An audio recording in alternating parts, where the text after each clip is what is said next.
Hello, everyone, and welcome back to the Covenant Cast. I'm Zach. And I'm Steven, and you won't be hearing much from me today. In my place, you'll be hearing from Garrett from Rising Empire Studios. The makers of the Alpha Clash TCG recently made some big announcements regarding distribution and other things, which I'm sure you're going to get into. So, Zach, can you tell us what this conversation was and why you think it's important? Yeah. At the heart of the conversation is their recent announcement to go fully indie. They've gone through the ringer, and they have a lot of stories to share. And I knew a lot of them, and I didn't know some of them. And it is amazing what indie card game publishers have to go through to create a game and get it in the hands of players. So definitely a journey worth engaging with, regardless of whether you're ever going to play Alpha Clash or have played Alpha Clash. And just a great conversation all around. So stay tuned.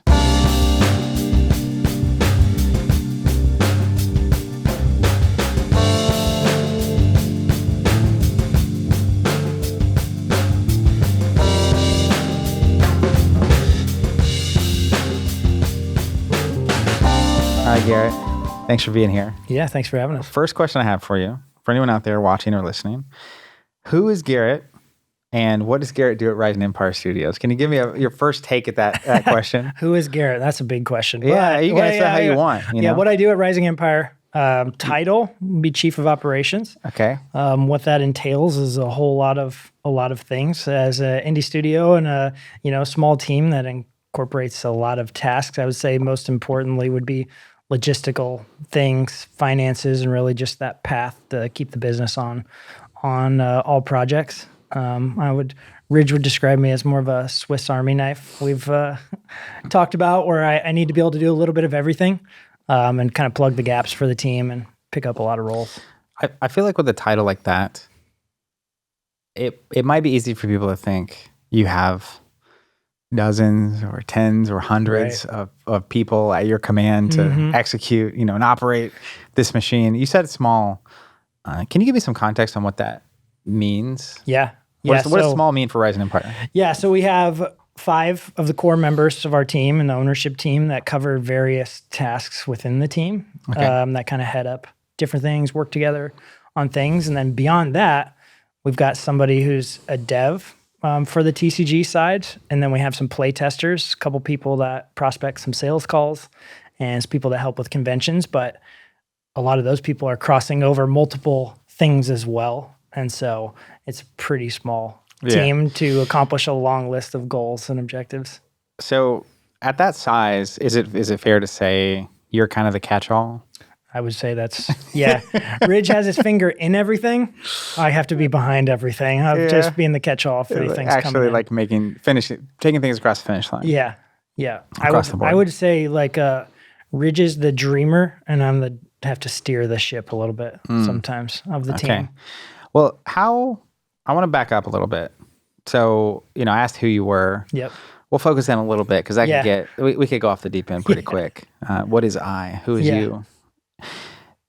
Tell me how you got into card games. So Rising Empire Studios' primary product is the Alpha Clash TCG. Yep, that's our flagship. It's a card game. Yep. So what's the story of you as a person before all this? Yeah, with cards. Actually getting into cards. Yeah. So kind of an interesting way that we got into it was when we were kids, my mom's brother, our uncle, owned a card shop. And it was sports cards. That was what it was. And so our first introduction, the thing that I fell in love with just of cardboard things was sports cards. Loosely, what decade is this? That would be, I was born in February of 86. So by the time I'm really into it, like 1990-ish. So your uncle in the 90s owns a 80s and 90s. So he had, all that 80s, 90s. It had some of the older stuff, but stuff that we were getting. So like every birthday, every holiday, every anything, we would get sealed boxes of cards, which as kids, there's nothing better than not being able to open your present that you need to save because you're going to retire when you sell those someday, right? They're going to be worth a ton of money as kids. Clearly. So that's how it really started with cards. Was sports cards. And so it was mostly baseball, basketball, which is funny because I don't really follow either of those sports today, but that's really where it started. And then it kind of became this family hobby where we would go to the sports card shows. We would go to the conventions. We would go to things. I was chasing anything Frank Thomas. That was my guy. Didn't matter what it was. I wanted it. Ridge was King Griffey. Our dad was Cal Ripken, and we would just go to these things and we would try to collect the cards. Just kind of became this like cool family thing that evolved to other kinds of cards, and so whether it was, I guess if you consider it sports, we had like the WCW cards and the WWF cards.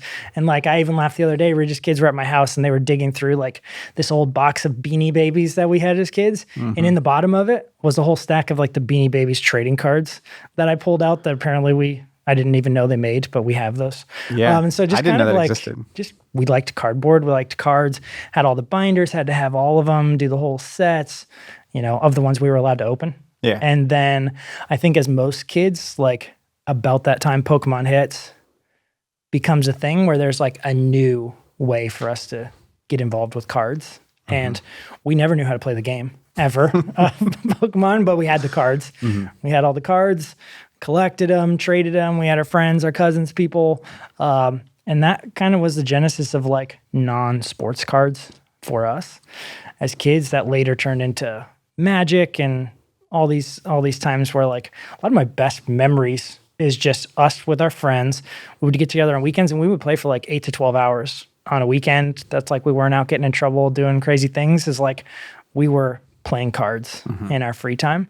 And it just really became this different hobby that I probably never would have envisioned getting from like Frank Thomas cards to Alpha Clash. So that trajectory that would go. Like after Magic, it was mostly Dragon Ball and other card games like that really just kind of spurned this for me. Was Magic the first card game you collected that you played? Yes. And the one I remember, the other one, I don't think we ever played any of the other games we had. And we had multiple other games throughout the years, but like we played that, like obsessive amounts of playing it when we were younger. Yeah. And then you said you went to Dragon Ball. What? That mostly, so the transition between that was we had a whole play group of people who would play Magic, and we played it all the time. Like, we played it a lot. Well, eventually people are going off to college, doing different things. You kind of going everybody's separate ways. The play group kind of breaks up, and then I'm dabbling in this, I'm doing that. I'm busy, doing different things. I was a college athlete, and I didn't really play some of these games and things in college. I kind of got away from it for a few years. And then really still had the cards, interested, but wasn't highly involved in the playing. And then really Dragon Ball was Ridge had started playing it, and he had gotten into a few other games and tried to get me to play them. And I was just like, that's not into that. That's not for me, which is fair. Not every game's for everybody. And we're talking about Dragon Ball Super? Super. Okay. So this is like 2010s, 2015, 2018. Yeah, and we had some of the Dragon Ball cards that were out before that, but didn't play it for whatever reason. We just liked Dragon Ball, so we had some of the cards. Why do you think he was able to convince you to play Dragon Ball? Well, I don't really know. It was an interesting story because I'd said no to multiple other games, and I liked Dragon Ball. He was really into it. He had been playing. He was playing in some tournaments. He was doing these things, and I went over to his house. And the story of me playing Dragon Ball, like actually playing, as I had played 0 times before I got to his house. He sits down. He's like, "Hey, I want to show you this game. We're gonna play this. We're getting into this." And he says, we start playing a game, and he goes, "Well, I'm playing in a tournament tomorrow, so I signed you up. You're playing in a tournament tomorrow." Well, I had never played the game before. So we played one game at the kitchen table. And then I played in my first tournament the next day at a game store with a deck that I had no idea what I was doing. And so that really started me playing the game. And a story we had told recently was like, from that, I probably have an obsessive like personality of like, whether it's work or anything I'm into. Then that turned into like, I was investing in the cards. I was collecting them. I had a whole collection. And probably within a year, I had one of probably the best raw collections like in the world of Dragon Ball at the time. And just got like obsessive with cards. So it seems to me, in one way or another, you might have a little bit of a competitive nature. Yes. Where do you think... Naturally. You think that you were born with that? Yeah. That's just been your whole life? Yes. Our parents tell stories because our dad he worked a lot. Maybe he was working nights, weekends, swing shift, things like that. And my mom will tell stories that like she and my grandma, her mom, would like try to take us bowling, try to take us miniature golfing. And if we didn't bowl a 300, we were mad. We left mad. It didn't matter. If we didn't get a strike every frame, we were mad. If we went putt-putt and we didn't get a hole-in-one, mad. Like, they just said it wasn't even fun to like take us, and nobody had to teach us that. Yeah. Like, straight out of. Just built in. So you started playing Dragon Ball. Yep. It sounded, this is the way you were framing the collecting. It was almost like some people enjoy collecting as almost its own sport. Yep. It feels like you were taking that, because you said I had probably like the best raw collection. It was so pretty like good. you were a competitive collector. Yeah. Which is a new persona that I haven't really identified until just this moment. Yeah. Well, the genesis of that collecting is a really funny story in just that Ridge, I was now an adult with money and a job. And, like when you're a kid, you want all that stuff and you can't have it. And then you're an adult and you can afford it. Mm-hmm. It was one of those moments for me where I'm working hard. I've got these kind of hobbies, and Ridge hits me up and says, "Hey, you won't believe it. There's this guy selling this collection.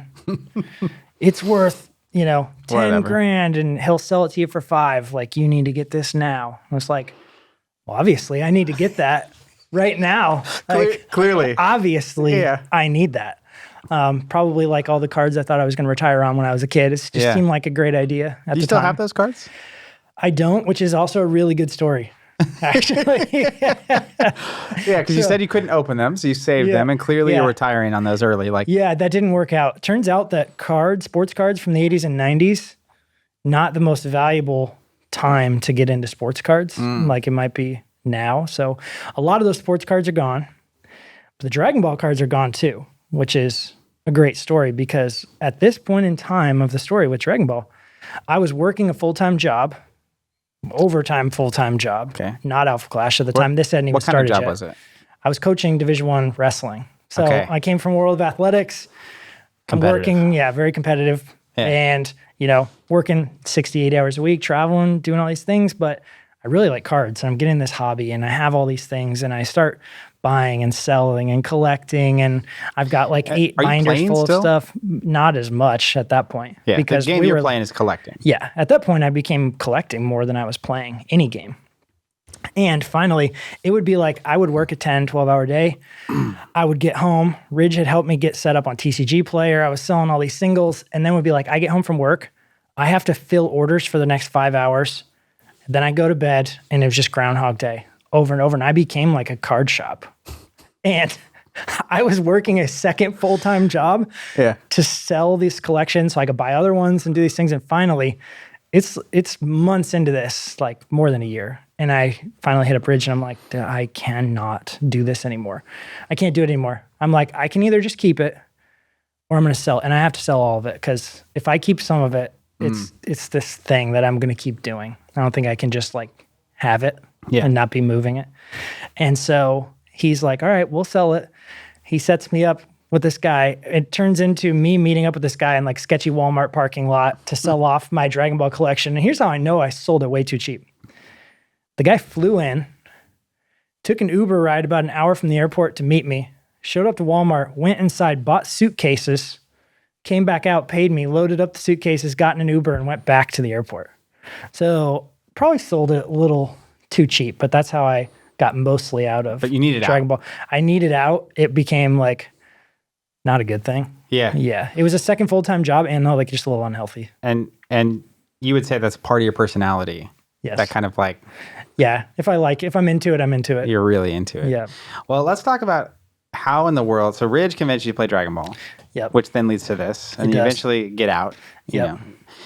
But then after that, Ridge convinces you to do something else. Even more scary. Yeah. So tell me, how did you actually officially get involved in Rising Empire? Yeah. And so, what's that story?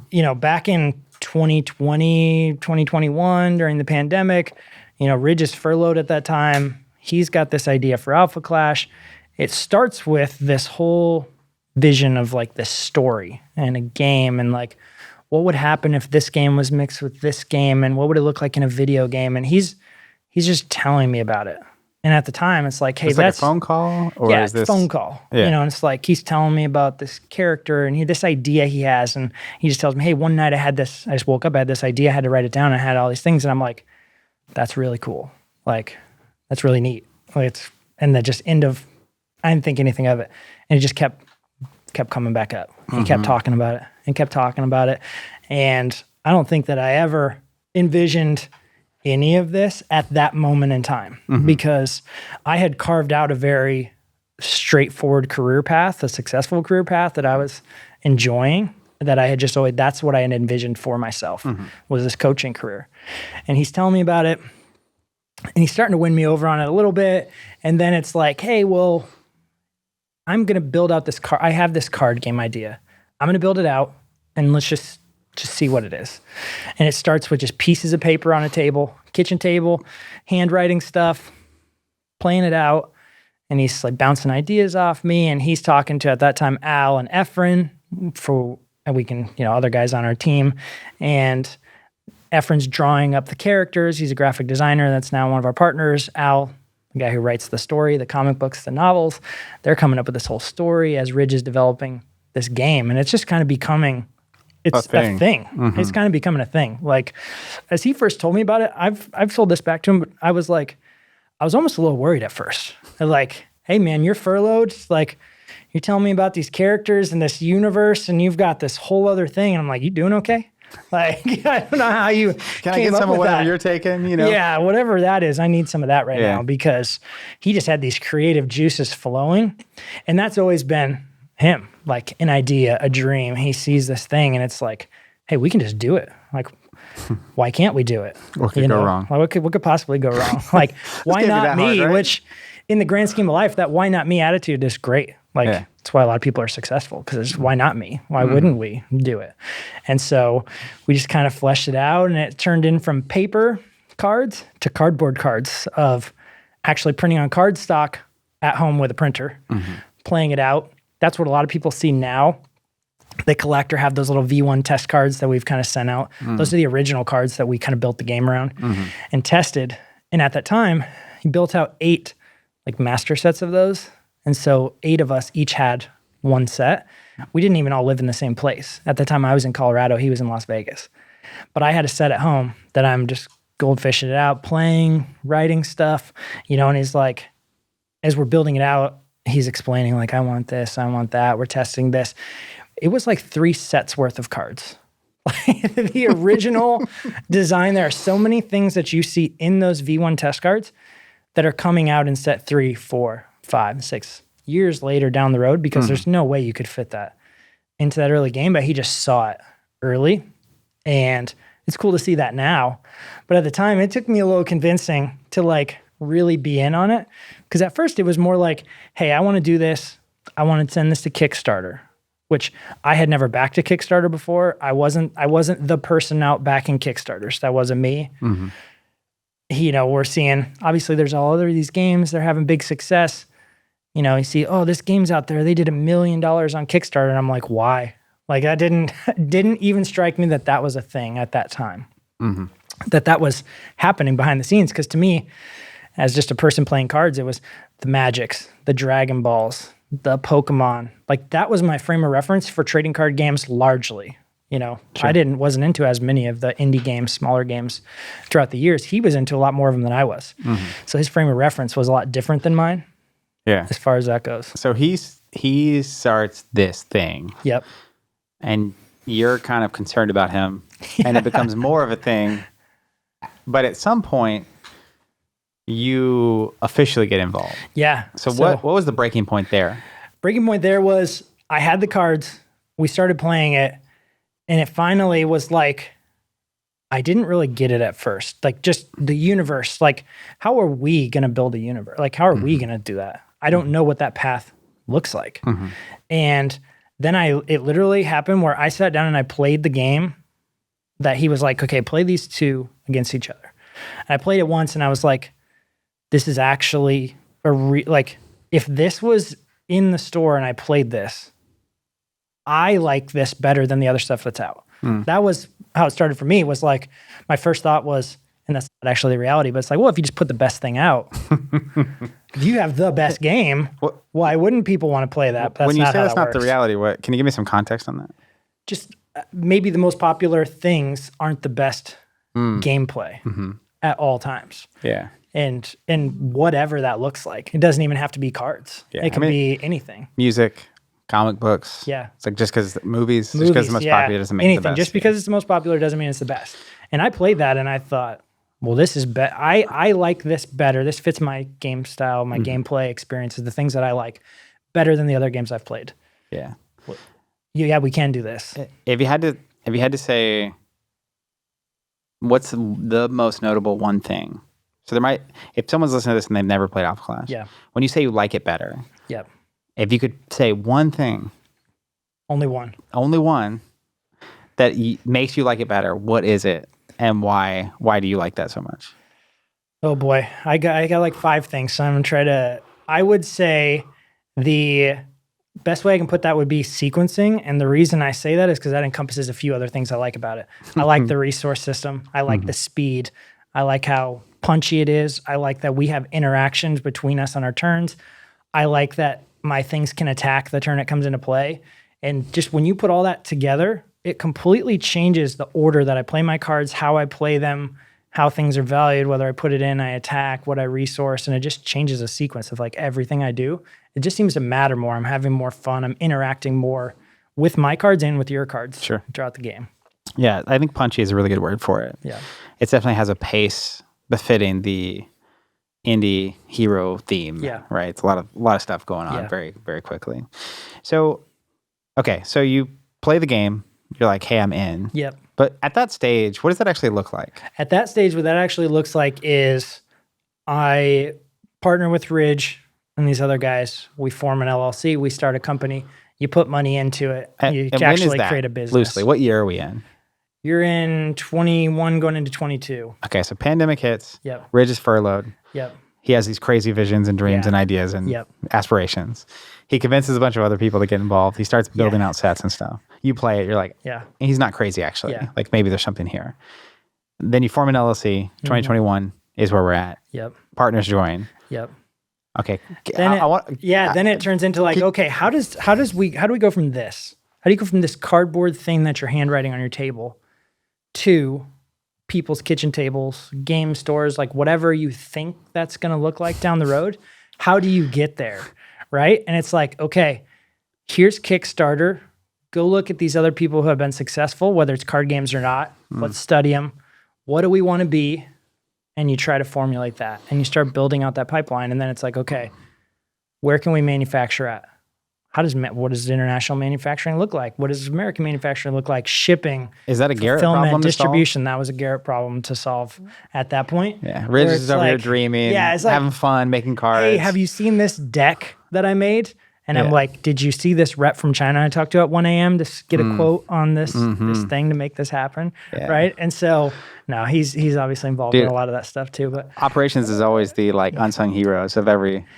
Anyways, carry on. Yeah, I think for a lot of times the ongoing joke in Alpha Clash was I wasn't a real person because nobody had ever met me or seen me. I just met you. Yes. And, well, like just physically met you. Yeah. Very behind the scenes, that was always my thing. I had another job that I was in my industry was of a higher profile in my industry.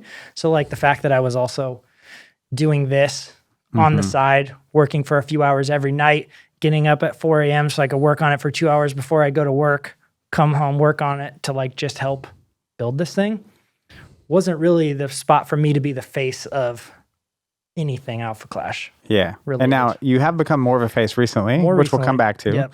So 2021, company forms. Yep. And then you all have to figure out a bunch of different things in order to launch a Kickstarter. Yep.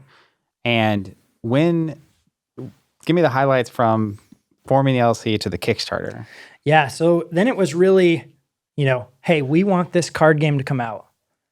Okay. How does that happen? Well, we need people to care about it. And because if we just put out a card game, that you're just banking on people saying, that looks cool, or I think I can collect that, or I think I would like the gameplay. And it started with a Patreon because we're like, hey, we need to build some people. We need to get some people interested. We're making promo cards. Hey, here's some promos. We have a game coming eventually. It's soon. Were those being made at the factory? The promo cards back not then? where we're making them now. Okay. Yep. Yeah. Different place. So figuring that out, getting those made. Some of those are made in America, and we're working with different people and trying to figure out international. And then it's like, well, the first thing we want to come to the industry with is actually our graphic novel, which I think naturally you might think like you want a card game. Why wouldn't you release a card game? Makes sense, right? Like, hey, you want a card game, put out a card game. It checks, you would think that makes sense. But for us, we really talked as a team, like, we want people to care about the story. We care about the story. It's really who we were from the beginning. Eventually leads into the trading card game, full-fledged, born at the kitchen table. Try it out, and it's like, are we crazy? Is Ridge crazy? Yes. Yes. Actually, we are crazy, and that's totally fine. We're okay being, owning that. And we had a big enough graphic novel campaign and a trading card campaign that really just propelled this thing forward to like, okay, people actually care about what we're doing enough to keep it rolling forward and just continue to build this company. And then that's gone from the first set to the distribution and the retail and all the challenges of that, and second set, third, fourth, fifth, the draft box, and really just building this brand and building this IP, but learning so many lessons along the way that has led us to making a decision like actually going independent and have it make sense. There's so much weight in some of the words you're using as you're reflecting back and telling the story. So can you give me just kind of where I ultimately want to get to is you released an announcement this week that we're recording this about going fully indie. And quite a path between that time and now. Yeah. And so the going fully indie, you make a TCG. Yep. You're talking about making comics, and you're deciding to opt out of the 3-tier distribution system. And so there's a story in between kickstarting, releasing 4 months later, and making this announcement. Because I have a little bit of extra context knowing this announcement doesn't just come out of nowhere. Yep. So can you give me what I would call highlights, but perhaps lowlights of what happens now with Alpha Clash and Rising Empire that kind of leads us to this announcement? And we will talk about the announcement and whatnot in a minute, but just so I think it'd be easy to have no context, see this announcement and say, these guys are nuts. If you're just looking at this with zero history. So what is that history? Yeah. Highlights, lowlights, however you want to frame it. How do we connect it? Yeah. How do we get so from you do the Kickstarter to now? You hit print. Yep. What happens now? Yeah. So we print the Kickstarter, we fulfill it. Well, so fulfill it means you ship it to backers. We ship it to backers. We're now into the first quarter of 2023. We're shipping stuff out. People are getting it. People are playing the game. As most people, as a lot of people, I don't know if it's most, that want a game. They want a place to play it. They want people to play it with. It's not all just collectors, although I feel like we had a lot of that with the early Kickstarter stuff. There's a lot of like, hey, I'm going to collect this thing. And like I did with my baseball cards, like this is going to be the thing that I hold on to and I sell, and I'm going to buy a house someday with this box, And so there's a lot of that collector aspect, but people wanted to play the game. And so how do we, at that time, navigating this new thing, give people a place to play? Well, you partner with distribution and you go to game stores, obviously. Yeah, right? obviously. Like that's obvious. Why wouldn't you? It is the tried and true. It's tried and true. Like look at all the games that are the most successful. They're in distribution. They go to game stores. People are selling it. Whether they're at big box or not, they're at least at the local game store. And we wanted to follow that path. It seemed wise. It was definitely the advice we were getting from the majority of people was like, well, hey, look at those things. Everyone else is doing that and they're successful. You should probably do that. Yeah. So you start chasing that thing. You start chasing that thing. As an example of this, how do you even get into distribution? Yeah. So you have a Kickstarter. Yep. What now? Yeah. Well, I think we talked to every distributor probably anywhere early on. And, some of them who picked us up later had zero interest in the beginning. Hey, that was cute. He did a Kickstarter. Like, I don't know about that. Other ones were like, hey, we'll give you a shot. We'll carry it. We'll at least offer it to the stores. We'll help you get it in there. There's, as anything, there's probably some false promises of like, hey, we'll solicit it. We know some stores that would be really good for you. We'll solicit it. We'll help you get in these things and send us your stuff and we'll really help you out, which probably some empty promises that led, peeking ahead, spoiler, towards the end of things that just weren't happening. Yeah. But how do we get there? I mean, So you talk to a bunch of distributors. You start pounding the pavement. You're making phone calls. You're sending emails. And like Ridge and I, one thing we've like always said, the worst thing somebody can tell you is no. Like, I think people are probably afraid to ask sometimes, but it's like, we're just going to go find the people of whatever that is. And at that time it was distributors. And when you believe in your product and you back it and, hey, here's the thing, here's our plan. Some people gave us a shot. Yeah. So you get in with at least one distributor. Yep. And then what happens? The game releases. The tough parts of that is, as you learn in the early parts of distribution, was we had released the Kickstarter. It was a very limited print run. We only printed X amount of boxes. We put out the print run of that, which we haven't done with any other product since, but it was very like, here's what it is. Then we're going to go to stores. We're going to go to distribution. You talk to the distributors. They say, hey, we'll place an order, but we can't tell you what that number's going to be. So you're going to print on our first set at minimum blind, like completely blind, printing a unlimited print run of the same set that just came out on Kickstarter, knowing those 1,000 people that just bought the Kickstarter probably not out there unless they just need more boxes going after this. So you're attempting to get into new stores, new markets, new players, and you think, how do I reach these people? Well, obviously it's the distributor. I need to go. This is how you work. do it. So you're printing in China. Yep. And you're making this call. You know distribution's going to order some amount. You don't know how many. Right. And you have to print Yes. and ship Yes. before you know that that information. Yes. So then you print and ship. Print and ship. And what... There's some natural problems that occur here. There's some issues with that. What happens if distribution doesn't want all the product that you printed? They don't want to store it. They don't want it, and so then it's like, hey, you printed X amount of boxes. Well, I know that product is already on a boat coming from China to us right now. Maybe we only want half of that or 3/4 of that. And then can you even split a shipment up? Once not it gets at that point. Then you're actually just paying double shipping because it's going to their warehouse at that point. You're not redirecting that product. So then it has to be picked up from the distributor to then come somewhere else, to your garage or to us or to someone who's willing to all take those things have happened. Those are real examples of things that have happened. Yeah. So they do eventually place an order. So how close to the release of the first set are they finalizing an actual order? So fortunately, as we got further down the line, we tried to take that into our own hands and say, hey, this set comes out March 28th. Your order deadline is January 7th. Well, just because we say that doesn't mean they're going to do that. That order might come in on February 28th and the deadline was January 7th. They haven't solicited any stores, anything. That creates its own issues and headaches, similar to the ones we were just talking about. Yeah. But that timeline is they're ordering it way closer to release date than we have to place that order overseas, like by a significant amount. So you would almost have to have somewhere to go with the product in the U.S. to hold it until distribution is telling you how much they're they ready. want. Yeah. Which is kind of crazy because it feels like distribution is partially there to warehouse things. That will you hope. He has no words. He just pauses. Yeah, true. Okay, true so stuff. they place orders really close to this thing. Closer than you would want. Yeah. Closer than you need. You know, and we're fortunate that we work with a manufacturer who can turn around product in a fairly short amount of time. They do some other games. They're busy. So like sometimes we still have to get into the queue and it might be 1 month longer to print it than we wanted.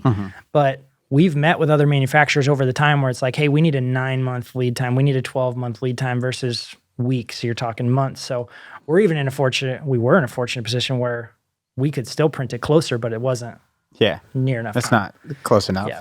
So you've been publishing the Alpha Clash TCG for about 2 years. Yep. Since the original release of this thing. You've produced 5 sets. Yep, 5 core sets. That have gone through distribution, obviously other products and stuff, but 5 booster box sets, not counting the draft box and stuff. And you've now recently made this announcement, which is going fully indie. So I think this is how would you summarize that announcement? for anyone that is listening to this that has no idea what I'm talking about. Yeah. I think what I would summarize it as, we took a list of all the problems we were experiencing. Okay. We are talking to stores nonstop, and we have been for months. This has been in the works for months. They have all these lists of problems. We have these lists of problems. A lot of those problems match. How do we get across and solve this? Because where that problem is happening is somewhere in the middle. We have things we want to give them. They have things they want to get from us. We can't get them to each other. Give me like an example of that. Like a particular Something example. like we have banners, or we have a rivalry kit, boxes of promo cards. And we talk to a distributor and we say, hey, any store who places an order, send them a box of these cards. We don't want to do that. Well, then the store, they're getting promo cards from these other 3 games that the distributor carries. Well, Alpha Clash doesn't support me. I can't get promo cards. I can't get XYZ thing. I can't get marketing materials. We're over here. We have them. They want them.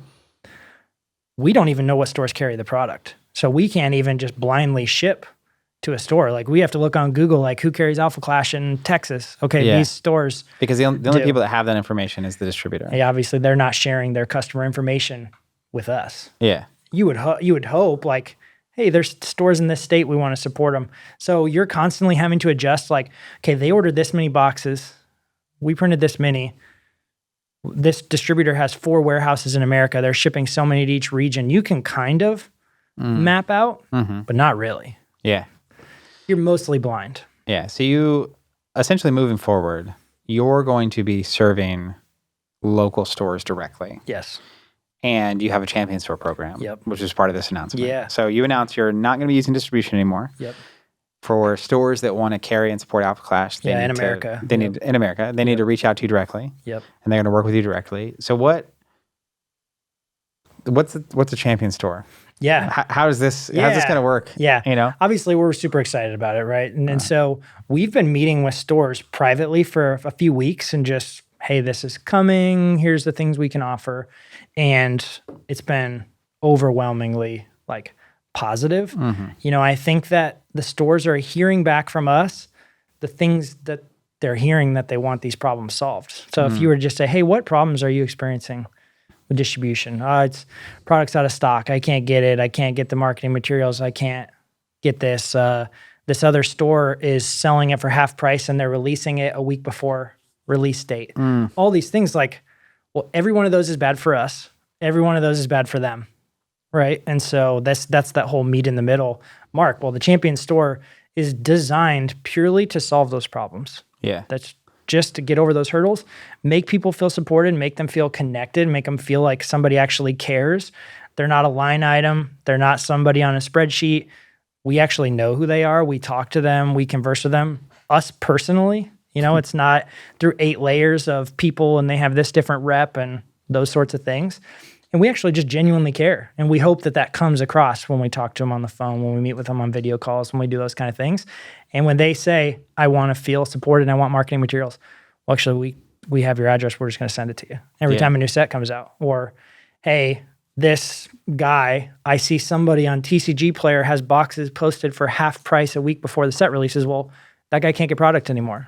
So that's not going to be a thing. Yeah, and well, so let's. There's so much to unpack here. Yes. So Champion Store program, stores can reach out to you on your website now. Yep. So now we have a little place they can fill it out on the website. We're also out prospecting and talking to stores and things, but so we're out looking for them, and the ones that already know about it can find us as well. That's right. So if a store is listening to this, and they want to work directly with you, to basically build a community around Alpha Clash and sell this product, they can reach out to you. Yep. And you mentioned there's just a lot here. I see. I've jumped all over. Yeah, all over there. There's like 30 things. I can't take notes this fast. Yeah. So you mentioned a very particular example, which is, and a few strings sort of tie together, but a set comes out, like your last set, Equilibrium, just came out not that long ago. And someone was, it sounds like it was a real story. Someone was literally actually happened, selling boxes on TCG Player at half price before the set even came out. Yeah. And this is a problem you think you can solve by not going through distribution. Can you explain that to me? At the very least, we can have a big impact on it and hopefully solve it completely. And so what happens is, and I actually just reached out to the guy. I saw him posting on Facebook and somebody had shared it with me and just said, hey, this guy's out here selling this product. And so I actually just messaged the guy, just, hey, I'm one of the owners of this company, just wanted to reach out. Here's how this works, XYZ, what's your story? Fortunately, the guy responded, which was awesome because I got good market research. I got more context Yeah. too, because sometimes you see these things and you don't know who these people are. And so the guy had basically just responded and said, hey, the distributor, he goes, I don't carry your product. I don't have anybody in my store that plays it. We don't support it. But the distributor is saying, if I want these other games, I have to take a bundle deal of all these other games.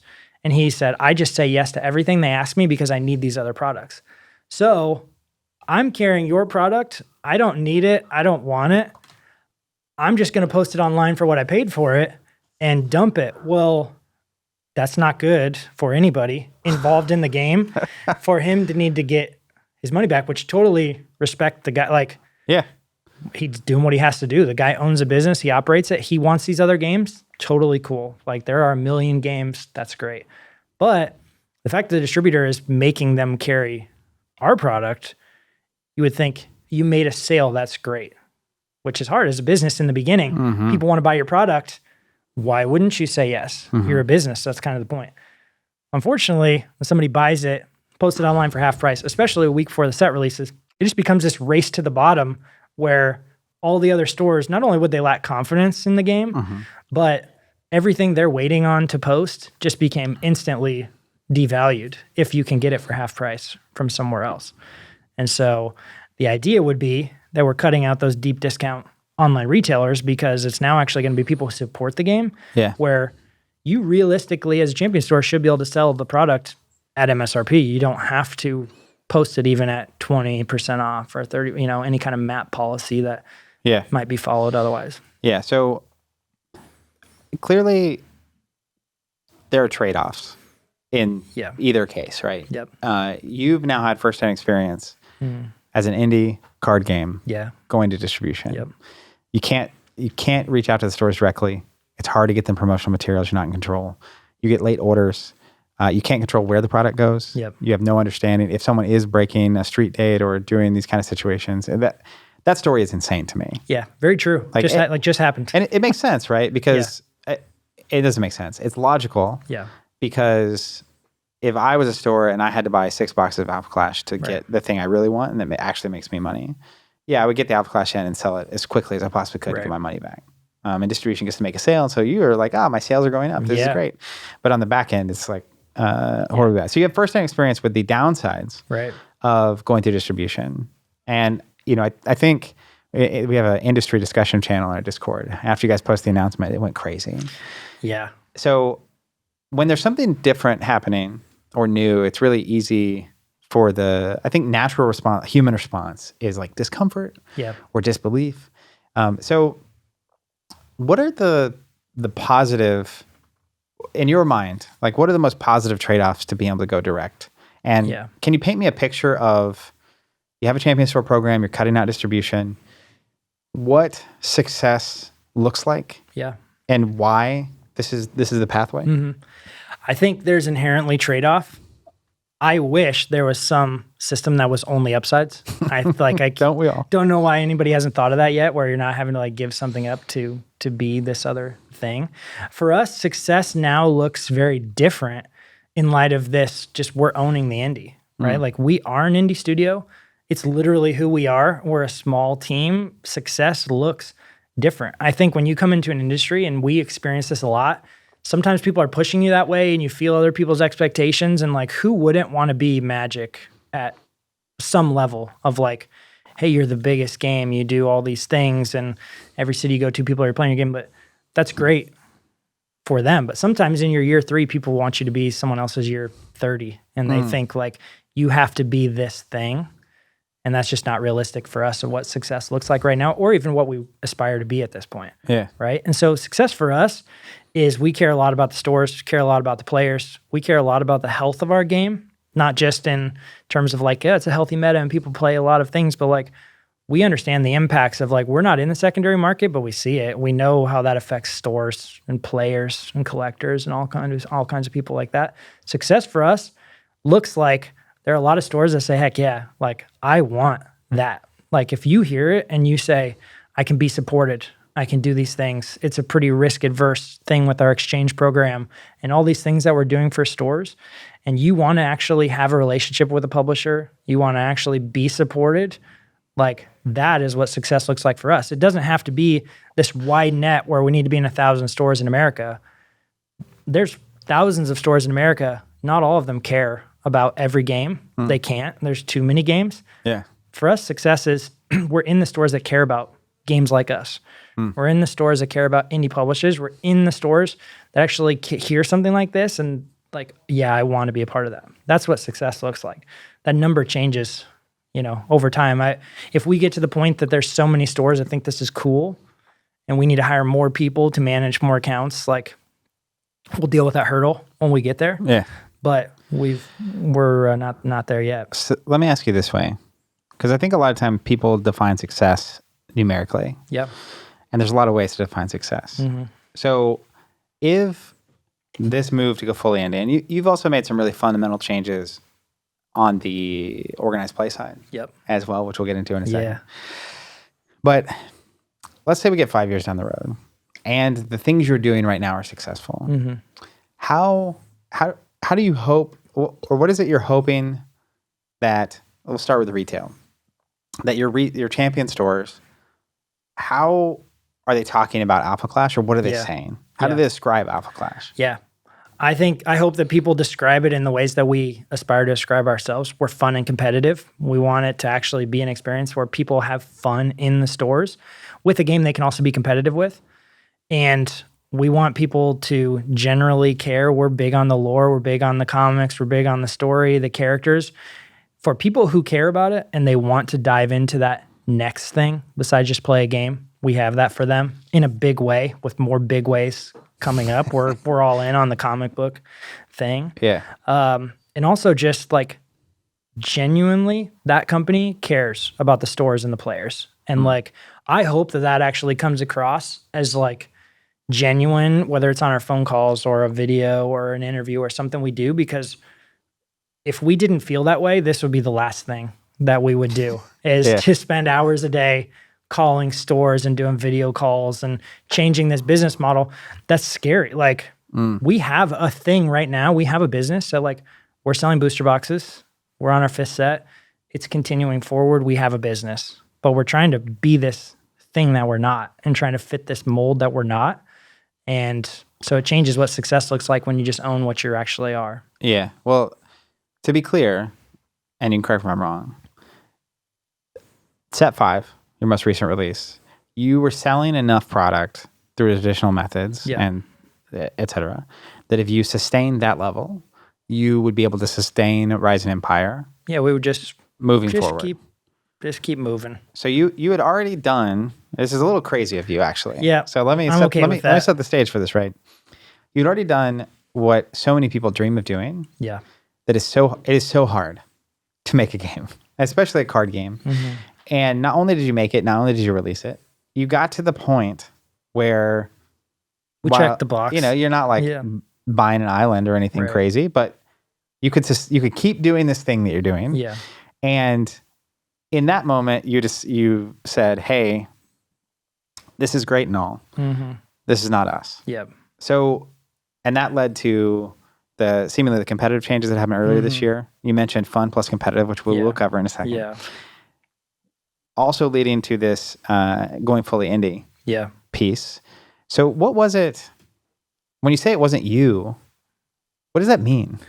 I think we were just making compromises and sacrificing things that didn't feel authentic. And like, when you're not actually just being authentically you, then it was like, this was started as a passion project and it turned slowly into like, hey, it's a really good game and we have a business and we're putting it out there and it's getting better. The art's getting better. The gameplay is getting better. And we were pushing all the levers that we could to just make a better and better game and better game. But like, at some point, you're just not being yourself. And that isn't sustainable for me for forever, or us as a company and Ridge and people, of just like, we're just doing a thing. We're putting it out there and you're trying to check that box. You're trying to do all the things that everybody tells you need to do to be successful. And by whatever standard you want to judge, maybe we were successful. Like, we were doing a thing. Like some people would be happy if they had 5 sets and they were moving ahead. But for us, that's not the only goal. You've got to be able to live with yourself and enjoy it and just be you. And actually, we're an indie game. We're into the comic books. We're into the story. We're into the fun. We're into those things. I think we just shied too much away from early as a business. Like, we always were that. We always wanted to be that. Yeah. We've been talking about it for a long time of like, how do we implement more of this stuff that we really want to do to be different and be ourselves? And it was hard to put all those pieces together until it happened. Until it happened. Yeah. Well, so I asked you to frame how retailers would talk about you. Yeah. How if you're successful over the next 5-10 years, Yeah. how do you hope players describe Alpha Clash? Yeah. It's a good question. I guess at the end of the day, the most I could ever ask for somebody to say about us is that's the most fun I've ever had playing a trading card game. That's awesome. So when you say fun, for you, what does that mean? Yeah. Right? Because these are all games. It's very subjective, right? Fun is just, it can mean so many things. To me, it's all about the experience, about the people I'm with, the game I'm playing, how it interacts, how I feel when I'm doing it. And I hope that what we're doing and the passion behind it and the people behind it really comes through in the cards, and that the actual experience is great of the game, but even more so the events, the people, how it made you feel, and just how you felt doing it. That's what it's all about. Yeah. Well, how do you see, like, you have in late May your essentially Progenitors Gambit, which is like your national. Yeah, it's like a championship. nationals. So how is that different? What are you guys doing differently than, say, Magic, Pro Tour, or Flesh and Blood to focus on that fun element that you keep talking about? Yeah. So I think multiple ways. One was the biggest thing we introduced event cards. So it's happened now already with an event card in place. But at every event we have, the plan is moving forward, we'll have an event card which changes the gameplay, the game design, the deck building, the meta, essentially, of the weekend. And so, especially here, the Progenitors Gambit is very on theme, on the nose. The Progenitors like to mingle in the affairs of the alphas and the people in the actual story. Mm-hmm. Well, we get to set the stage. The event card is the place. It is the thing. It's the challenge that we put out there for people. So, like, what's the event card for May? Play. So, like, the event card in May, it'll either be, we have a lot of somewhere in something. That's kind of part of this theme. So, the one in the United States is called Somewhere in Des Moines. Okay. And so, it's actually a card that everybody gets one. It's a relic. It starts in play for you. It's not part of your deck. You don't have to do anything. It basically has 2 abilities. It can either shut off the trigger enter effect of something somebody else plays, which trigger enters happen to be some of the most meaningful and powerful cards that I think a lot of people build around those as frontline options for their decks. Or you can interact with the portal on the other person's turn with this card. It's kind of a bimodal. You've got a couple options with it. Mm-hmm. It completely changes how you evaluate cards, their inherent value, what they do. This card that was always a guaranteed hit when it came in, if it gets shut off on every turn, could be a dead space, versus there's a lot of other decks that like the portal, they like to interact with it, they like to do these things, they maybe don't care about triggers. It really changes the card pool. We've heard so much. It's one of my favorite things I've heard from people is right now there's like 750 cards in the card pool through the first 5 sets. I've heard people say, like, I've never seen that card before. Like, oh, well, there is 750 cards. Time. It was there the whole time, but like that card didn't mean anything and it didn't really do anything until this event. And now that card became more valuable and it's going to see gameplay in a different way. We just saw in Las Vegas with our last regional event at the Clash Ground, we saw 6 different contenders in the top 8. We saw both decks that made the finals. Neither of those contenders had ever made a top 8 before, ever. Cool. In the last couple of years. Yeah. But those contenders got better in a new meta and people figured out how to build it, which I love. Yeah. That is fun to you. I think it's super cool. Just like flipping the game on its head every major event season, and basically. There will be people that like, I only want to play this contender. I want to play it every tournament. I want to play it the exact same deck for the next 5 years, which they can. They can show up. And sometimes it's going to be better and sometimes it's going to be worse, depending on the event card. Yeah. I think it's really fun. I always considered myself a deck builder in every game that I've ever played. I like trying to find the thing. I like trying to find the sauce, and it changes. And if it's constantly evolving and I'm constantly having to reevaluate things in deck build, I think that's really fun. The goal would be the people that love our game, they also think that's fun. Yeah. So you introduced that, which is crazy. As a player, I'll tell you, it's crazy. Tell me about the bounties. Yeah, so we also introduced bounties. So this is one thing, I was really telling Ridge, like, I really want to do this. We talked about it for a long time. Was this a debate? I don't know if it was as much of a debate as it was a discussion. He was on board with it too, but when you start with a list of like, how do we be more fun and competitive? Not everything we thought of made the cut, and so it's like, what are the things that we can do that actually push this in the way that we want it to go? And bounties were one of those things where it's like, all right, so we're going to put out a bounty. There's these, what we've chosen to do is for both the last two events, these 5 contenders. We're going to put a bounty out there on this contender. It may or may not be meta viable, may or may not be anything that anybody would ever consider playing before. But hey, if you play that contender and you're the highest finishing placer with that contender, if there's 64 people and you're the only one that plays it and you play 64th, you claim the bounty. You were the highest. Hasn't been what's happened so far. We've had multiple people play them, but you get the special thing. You get the card, you get the trophy, like you get the prize, full art promo, that sort of thing. You also get a bonus cash prize. So you could have people who maybe their objective is not to win the event. Maybe I'm a death player and I want to be the best death player and I want to win the bounty because I want that card. It's like you're looking into my soul when you say that. Yes. So that's kind of generically how the bounties work, but it has really shaken up the meta and what people show up with, because we actually saw almost 40% of the players at ClashCon Las Vegas showed up with a bounty contender. Wow. Of those 5, they made up, 35, 40%, almost half the field. Yeah. So do you think, would you say it's more fun if you're playing an event and you get to play against a bunch of different contenders? Like, I like it. As your opponents? Yeah? I like it. I think it's just way cooler. The meta is not perfectly solved, I think, right now, and the event cards continually change that. I think that also it just changes the whole experience of versus like Genesis is the best contender. I'm going to play 10 Genesis cards, and then in the top 8, I'm going to see 3 Genesis cards. Like, I don't want to be that game, ideally, right? There might be an event card that pushes somebody further and half the field shows up with the same contender. Great.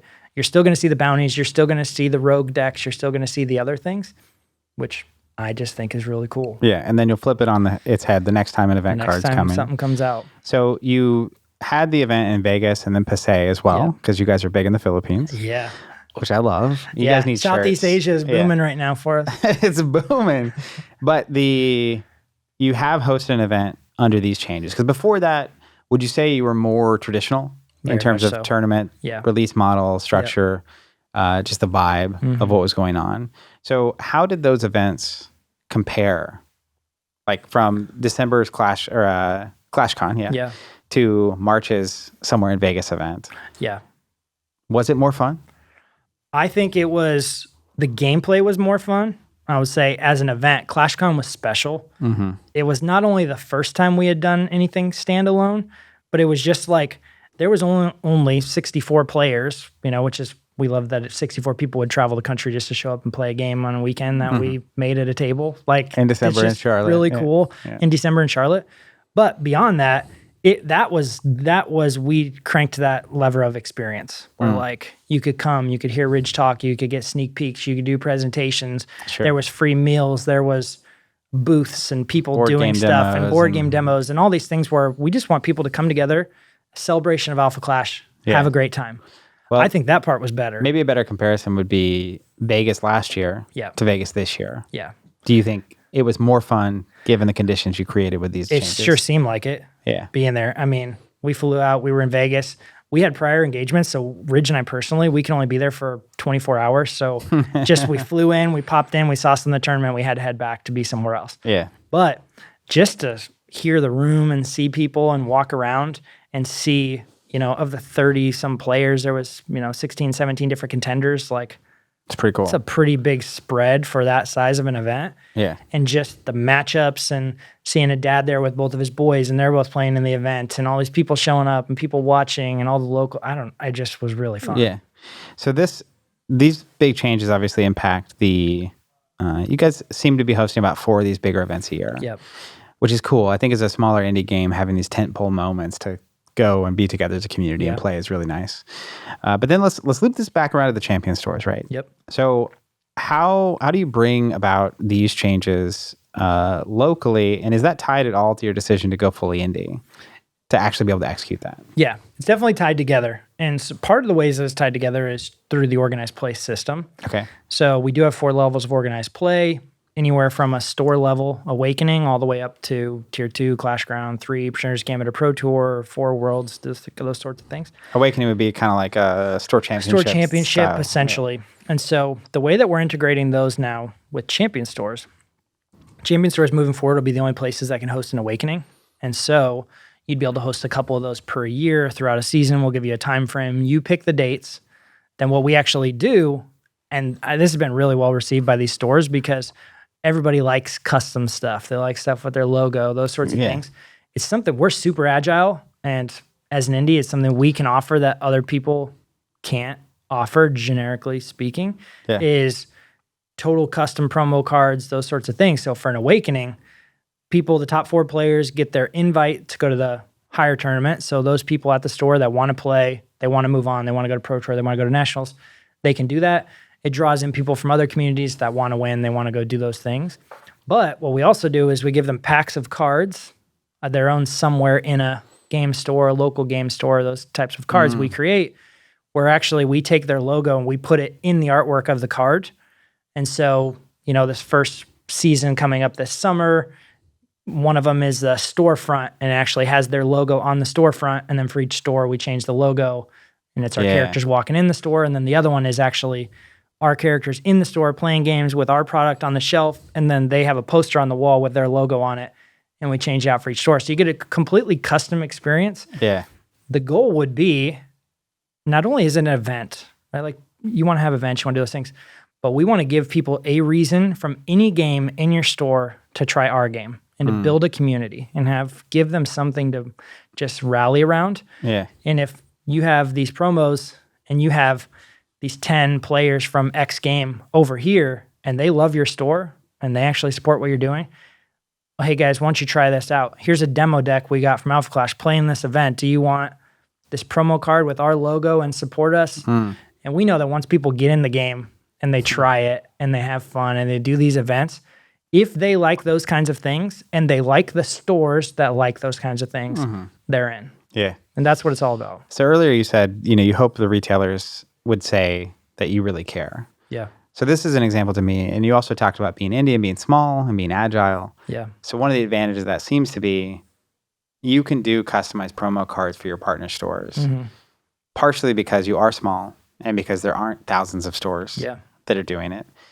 And really demonstrate that level of just tailoring experience. It's very different than trying to do something for 2,000 stores, right? Yeah. So is this sort of thing that you're envisioning with these custom promos and whatnot? Sounds like from your earlier stories, that wouldn't really be feasible through distribution. So explain that gap to me. Less than feasible, right? Because we would just be printing blank promo cards because we don't know what stores are carrying the product. So it'd be less than possible. It was hard to even just give any promo card or any banner or any poster or just even the same one to guys, all of them. Please send these 200 stores this thing. We just don't know who they are. So any custom experience at all was not possible.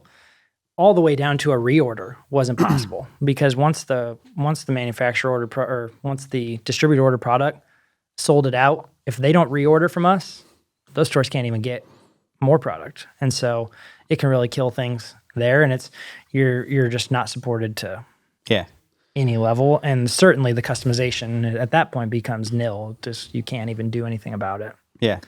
So going fully into a champion store program, when you're talking about this, what's the vision, right? In terms of how many stores would be a success for you, right? And are you picturing like, there's dozens or 50 or 100 or 200 stores around the country, and we'll talk about America specifically, that are these sort of hubs for Alpha Clash? Is that the goal here? Yeah, certainly with the champion store model, the idea would be in a smaller city, you are the hub.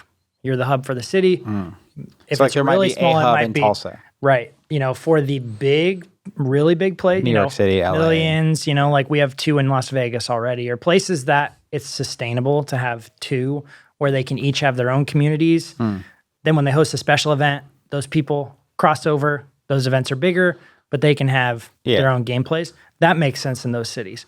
Generally speaking, we try to have 1 per city as much as we can. A flagship store in each major city or in each relative city that is the Alpha Clash spot. That's the goal. And you guys will feature that. And you'll promote their events. And have them, listed on the website. Yeah, website, share them on social media. One thing we've even just tried to make more effort to do lately is like someone tags us, share it. Like we see it. It's actually us in the social media account. We see the notifications, click share. Like, hey guys, this store in Michigan is doing this thing. Go to that. This coming weekend, we have events in Florida and New Mexico and in Ohio or Pennsylvania. It's like, I'm going to share those on social media. Like they tag us, I'm going to share it because we want people to go to those and we want those people to know, like, we see you, we care. You post pictures of your players. Like, we want to share it out to thousands of people that follow us on social media as much as we can. So socials, website. We'll even do some special things in the future where I might do some interviews, do some articles, do kind of a highlight and a feature of a store, and really just do special things that, like, how can we show them off? How do we drive people there and let more people know, like, hey, in Tulsa, this is the place. Go there. Yeah. So, and when you say special, it sounds like there's things you want to do for the local communities and for players and for stores that wouldn't be possible in kind of the bigger apparatus. And or even just you being bigger, right? Like it would be a lot harder to pull this off if you have 2,000 different stores. Yeah, very much so. To coordinate. Yeah, and I don't know how many game stores are in America, but let's say there's I think it's like 4,000 or 5,000, right? It's like, well, there aren't 5,000 stores that want to carry indie games. There aren't 5,000 stores that care about every game. There aren't even some that might value something like this that might not be for them. It might be, I put in my one order with distribution, they send me a bundled deal, that's my thing, right? But there's hundreds of stores out there that might be interested, right? And so it's not about throwing the widest net, getting in all these stores, selling 1 box here, 2 boxes here, throwing it in a bundle where we can just say, we're in 5,000 stores, we made it. When all those boxes are posted half price, they don't have communities. Yeah, we're selling boxes, but that doesn't, what goal does that accomplish? You're just moving boxes at that point. Kind of got away from the whole reason we got into this, to start the game and share the game with people we love and build communities and support stores. Kind of doesn't accomplish that goal. It almost just goes right against it. Right? So like, I would rather be in 100 stores that really care than 1,000 stores that they don't really care. They're buying a box. So it changes the goalpost of like what that actually looks like. So you're out right now with this announcement and the talks you've been having, because you already had stores that were these kind of stores before you did this. You were looking for, I don't know, the 100 stores that will really care about Alpha Clash, that in return you get to really care about. And you get to feature them on the website, and you get to make sure they have access to product, and you get to make sure that they're not having to compete with deep discount online retail. And one thing you mentioned earlier was an exchange program. So what's that? We're actually really excited about that. It's a way to work for the American champion stores. Basically, what's one of the other things you hear from stores? Well, I was burnt by XYZ game. I bought that. Maybe my distributor made me carry it, or I just thought it was a good idea and I wanted it. I bought into it. It sat on my shelf. It didn't sell. Or, hey, I bought a case of it. I sold half of it. I can't get rid of the other half. Well, what are their options at that point? They can post it online, sell it for what they got it for. Or less. Deep discount it, try to get it off the shelf, or let it collect dust. Like those were kind of your options. And so what we actually did with this Champion Store program is we implemented this exchange service where, let's say, store here, Covenant orders a case of the new set, which currently is 12 boxes. Let's say you sell 9 of those. By the time the next set comes out, well, what we would rather have, the healthiest thing for you, for the entire player base, for all the other stores, and for us, is for those to not get dumped into the market at bottom prices. We'll actually let you send those back to us. We will credit you towards the purchase of the next set. We'll actually let you roll your investment forward where it's super risk adverse for somebody to get into the game at this level when you know you can roll it forward. God forbid it takes somebody 3 sets to move through a case as they build a community. Well, now it's a lot less scary to build a community when you don't have to push all that product out on day one. You have time to build a community that cares about the game, and you have time to get more people into it, and you can roll it into the next thing. Couple that with, now you don't have everybody cutting your legs out on price point. You don't even have to drop it. You can hold it.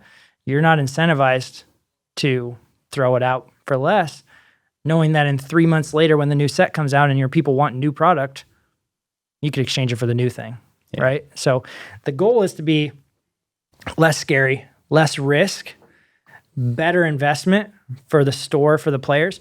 But for us, you might think like, well, how do you do that? Like, why would that make sense for you as a publisher to do that? That's gotta, you make that sale and then you take it back. Well, it's like, we do events, we do promotional things.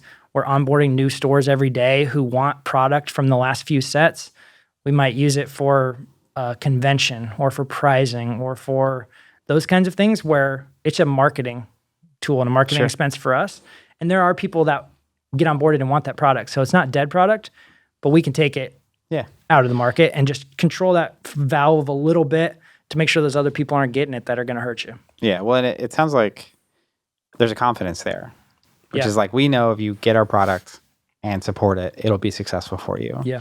And even if it's not, we'll help you de-risk that to a certain degree. Right. And that's also a net positive for the entire ecosystem because you don't have, hundreds of stores stuck with boxes that they're dumping online. And on the cycle goes, right? And so there's a lot of factors. There's a lot of downstream things that come off of that. And so you don't think that distribution would have been interested in facilitating that return program for you? I don't know that would have been high on the list, high on the priority list now. Yeah, I mean, it's a lot. It would be a lot. I mean, if you were out selling X thousand amount of boxes and 10% of them are getting returned and you have to bring them back in, warehouse them. They don't want to warehouse them. Ship them back. Now we've got to do the double ship thing and how do we get them the new things and who's tracking the credits and how's that even possible? But I think that's a really unique thing you can do when you are fully indie, right? When you just own the system and you have partners and things that are helping you, like that becomes an option. You can just do that. I was off the table before. Yeah. Now it's an option for us. Better for us, better for the store. Yeah. Fits the whole thing we're trying to do. Yeah.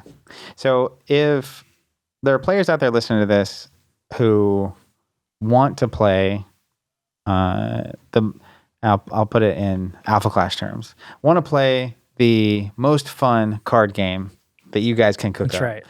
And who want their store to be one of these champion stores, or their stores listening to be one of the champion stores.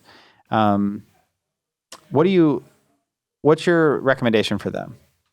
Yeah, we're super accessible, like directly. Like if you just get in something as simple as our Discord, you can just talk to Ridge and I. We'll message you back, right? We're super accessible. Support at alphaclashtcg.com. There's a few of us in there. It's going to get handled. It's actually going to hear back from one of us or someone on our team, or through the Champion Store page on our website. Even if it's, hey, I want my store to carry it. Here's the contact for my store. Go ahead and fill it out. Like, we will contact your store.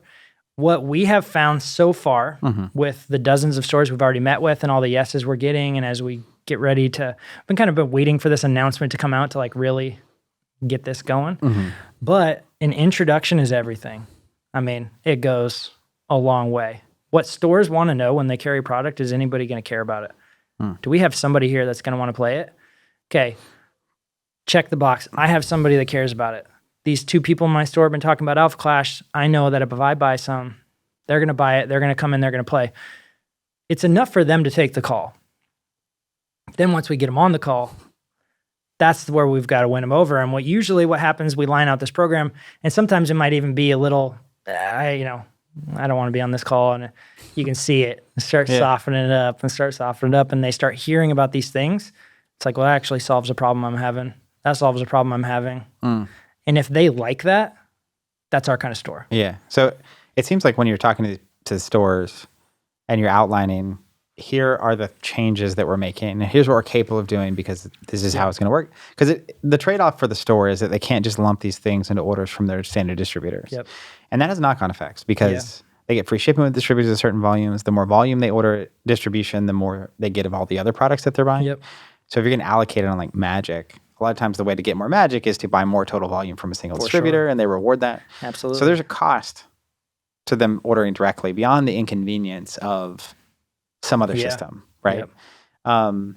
But you start listing the upsides and they start getting excited, it sounds like. There's certainly downsides, right? I mean, there's inherently like, I wish there was none to anything and it was only positives. Mm-hmm. There will be things you miss out on, right? And it may seem like you're missing out on sales, you're missing out on marketing, you're missing out on these things that may seem like that at face value, but may or may not be happening or helping you if they are happening. Yeah. Versus when we're able to support these stores at this way, it totally changes not only their experience, but yes, it's one more step that they have to order directly from us or through a solution that we have where they can go to a site and put it in order and things.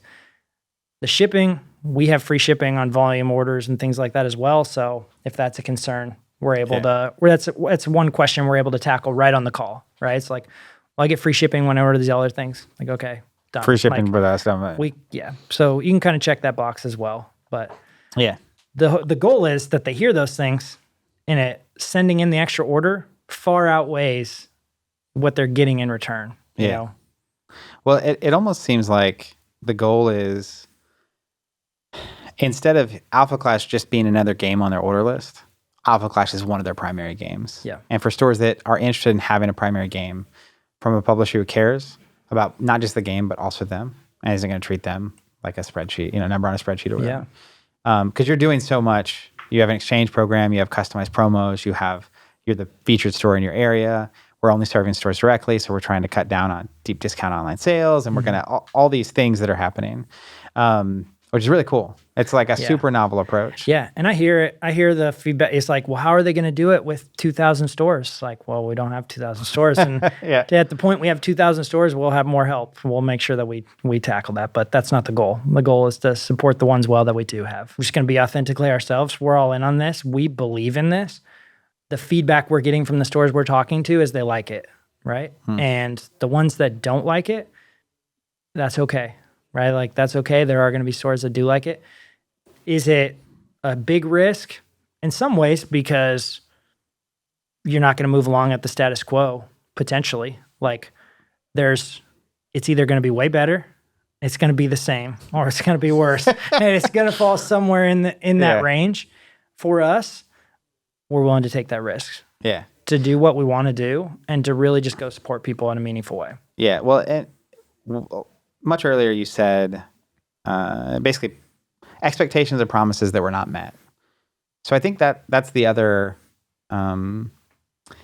yes, there's a risk happening here, but do you have specific things that you feel like are assumed that you get by going the traditional route that you really just weren't seeing? For sure.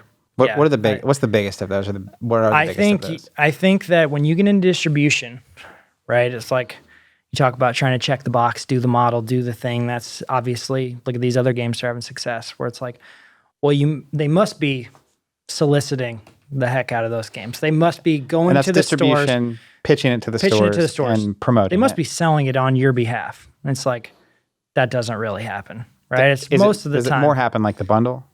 It more happens in the bundle, or it just doesn't happen. So here's some very specific examples of things that have happened where we've talked to stores recently and they say, I didn't even know you had a new set come out. It's like, well, what distributor do you use? Okay, well, we're with that distributor. Did you ever hear from them? No, I didn't. Never saw an order sheet, never got an email, Never even knew you had a product coming out. Meantime, I assume you're sending all that information to distribution. They're supposed to be soliciting. Oh, yeah. And they're just not. We write up stuff. You send them all the materials. You send them everything for that to go out. Stores would tell us frequently, I've never been solicited to. I didn't even know about it, and ones that were getting onboarded. Like, I would have been interested. Yeah. I didn't know about it.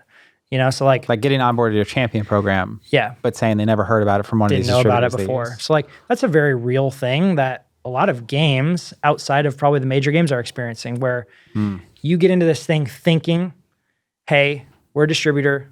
We're going to buy that product from you to sell to these stores. But there's no communication back and forth. They're not marketing it. They're not selling it. Not even really reaching out to them. One of the other very real ones is just, we talked about like order deadlines or placing pre-orders or any of those things, where last time, our most recent set that came out, a couple of our distributors did not place an order at all until weeks after our deadline had closed on placing pre-orders, which leaves us wildly just kind of wandering aimlessly. And you're doing your best to target it perfectly. Sure. Of like, how do we have enough product to service the stores but not sell out? Who's carrying it? Where do I need to ship it? How much can go to this country or bring it here? And, how much to print, where to send it. right. It's all on the ocean by the time it's maybe even at port in the U.S. before you have confirmed information. Yeah, sometimes. And then you're just having to I assume you're spending a lot of time managing Time that. and money. Mm-hmm. Time and money, which are finite things for everybody, but especially in an indie studio, everything matters. Yeah. I have a list of 30 things that have to happen to make sure that product comes out in December, 9 months from now. And I'm working on it this week. Yeah. And I've got to worry about this other thing. So while there may be fear, it almost sounds like there's really no risk. Like it was already not really doing anything for you anyway. So why not do something crazy? It wasn't serving us at all in the way that most people would probably assume, and the way that we assumed that it would happen going into it, whether it's sales, whether it's marketing, whether it's eyeballs. You would think so many more people will know about you. So many more people will care. Hey, you'll be legit. If you're just with this distributor, you'll be legit to the store. Well, it's not the reality at least it wasn't for us. I won't speak for everybody else, but what we hear from other people, that's the reality for a lot of people as well. And so it was the thing we thought we needed to do. And, we talked about it frequently. Like, you ever have a goal that you like chase down with everything, and then it happens and you reach it and you're like, well, that wasn't what I thought. What I thought it was going to be. And that's been our experience. Yeah. So you kind of got there. Yeah. Kind of. We were in it. Yeah. We were in it. It didn't happen the way that you wanted to do. Yeah. So if you could go back and tell Garrett of 2021, any one piece of advice at this point, what advice would you give yourself? Oh boy. I think it would just be to trust your gut. That would be the number one thing. I think that we had a gut instinct of things we wanted to accomplish. And you saw it early we came out with a graphic novel first.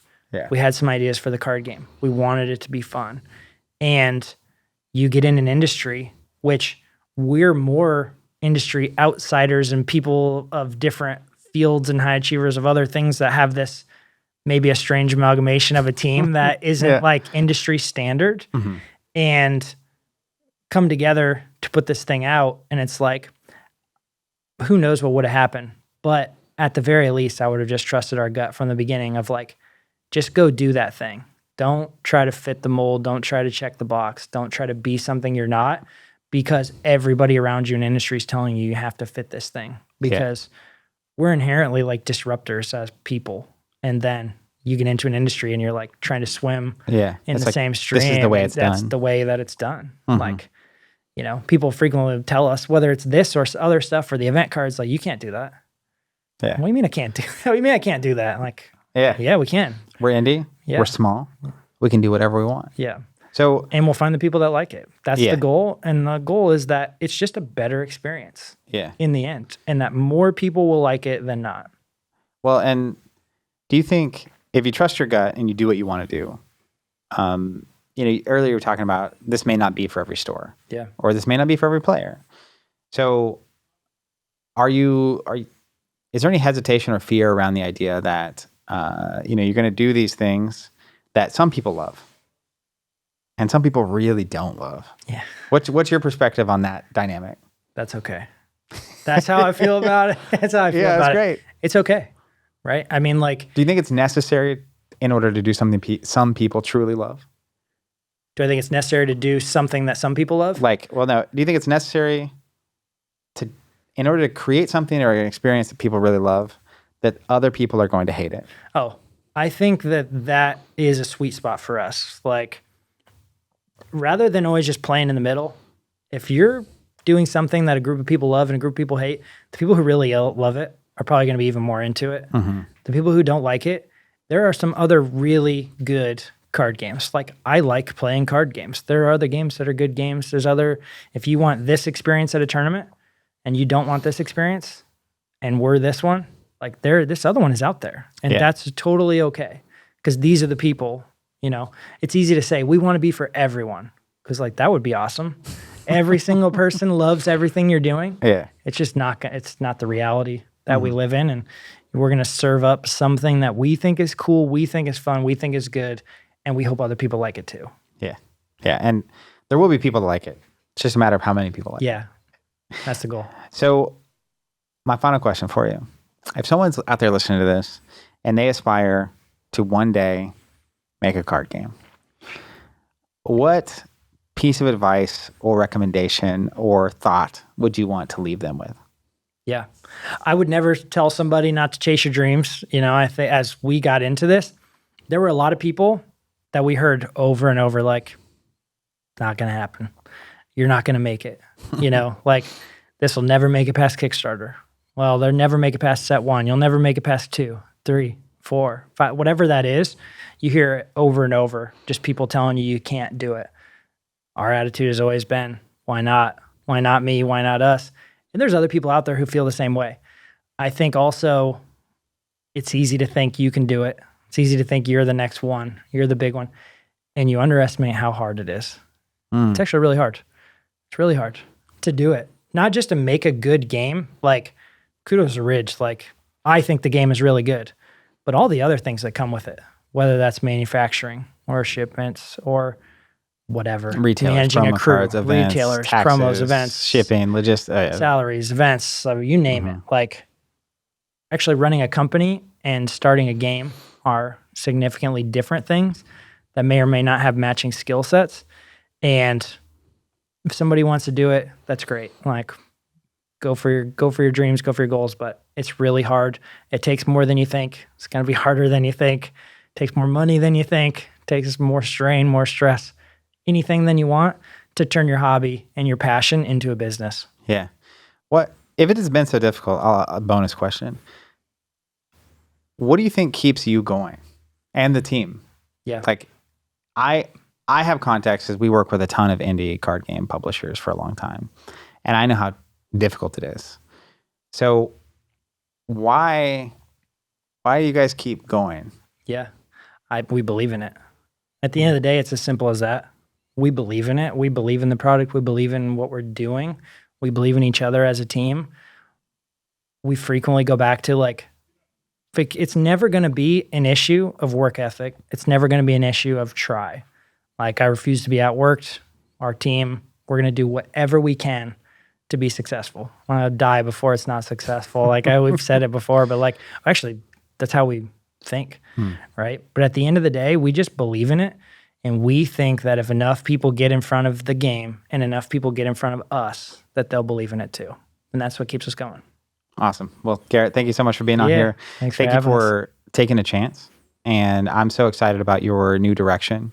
And I think it could be a very new path forward for indie card games. So we'll check in with you in a year or two and see how all this turned out. Yeah. Thanks for being here. Thank you, everybody, for listening. Thank you.